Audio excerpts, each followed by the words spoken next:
So Acts 25, this is about Paul and Festus. So Festus arrived in the province 3 days later, and he went up to Jerusalem from Caesarea.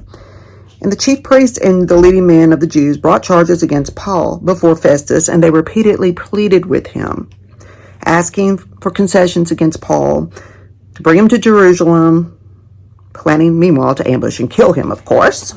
So Festus answered that Paul was being held in custody in Caesarea and that he was about to go there shortly himself. So he said, anybody in position of authority among you, come on with me and bring your charges against him. So after Festus had been there about a week to 10 days, he went on down to Caesarea and took his seat on the judgment bench there, and ordered Paul to be brought before him. So Paul arrived, and the Jews had come down from Jerusalem and stood around him, bringing many serious charges and accusations against him, which they had no way to prove any of this. Just zip, zip, zip, zip, zip, zip, zip, zip. So Paul declared in his own defense, I've done no wrong and committed no offense, either against the law or to the Jews, or against the temple or against Caesar. So Festus wished to do the Jews a little favor, so he asked Paul, are you willing to go up to Jerusalem and stand trial there in my presence before the Sanhedrin on all these charges? And Paul said, I'm standing before Caesar's tribunal, where I ought to be tried. I've done nothing wrong to the Jews, as you know this. You've been knowing this. So if I'm guilty and committed anything worthy of death, I do not try to escape death. But if you don't have anything to accuse me of, which, like these guys that here, Sanhedrin are accusing me of, no one can hand me over to them. I appeal to Caesar. So as a Roman citizen, you had the choice to be able to take your trial before Caesar. At this time, the Caesar, which is a title actually of Caesar was like the emperor, was Emperor Nero. I just finished reading a chapter 7, in fact. This is going to pop up in June in the feed of my YouTube. A book outside the box kind of book about the Nephilim and stuff and UFOs. Not for the faint of heart, and this book was written in the 70s, and a lot of the stuff that's going on is going on now. But anyway, it mentions what Emperor Nero did to Christians. Horrible. Used them for torches, all kind of things. So this guy was just disgusting and sick. So Paul was saying, hey, I'd rather be judged by him than before the Jewish Sanhedrin. Then Festus, after conferring with the men, he's like, well, you have appealed to Caesar. To Caesar you shall go. So we're going to send you off to Caesar. Now, several days later, King Agrippa and Bernice, his sister, arrived in Caesarea, and they came to pay their respects to Festus because he was the new governor. And they stayed there many days because, traveling takes a while. So if you're going somewhere, you're going to stay a little while.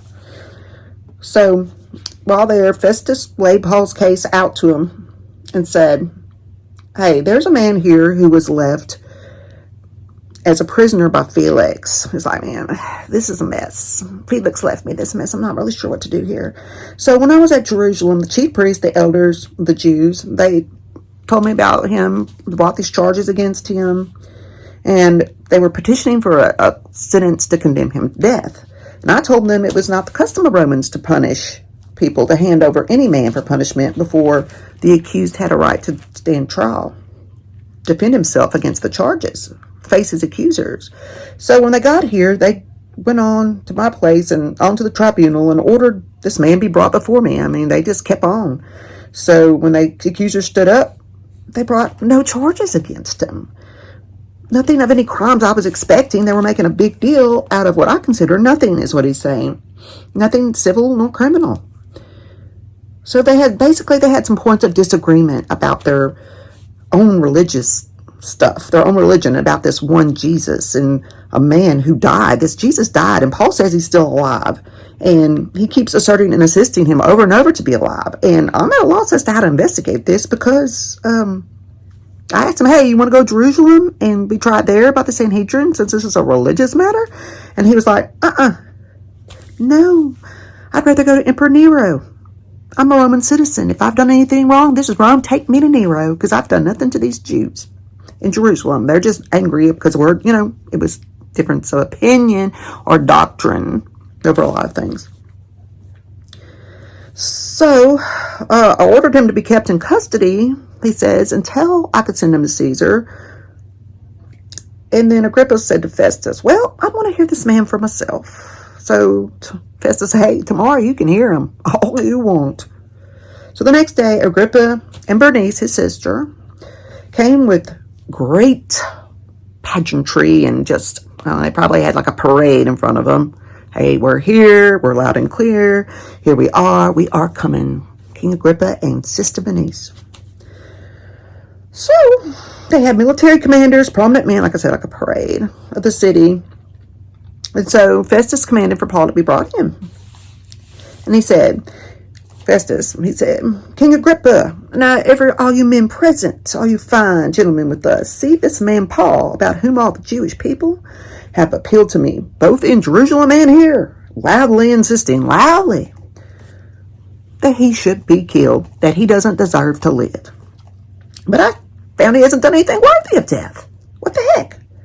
However, since he appealed to the Emperor Nero, I decided to send him off to Rome. But I have nothing specific about him to write. So I have brought him before all of you, especially before you, King Agrippa, so that after the investigation has taken place, I will have something to put in writing, because I don't know what to say.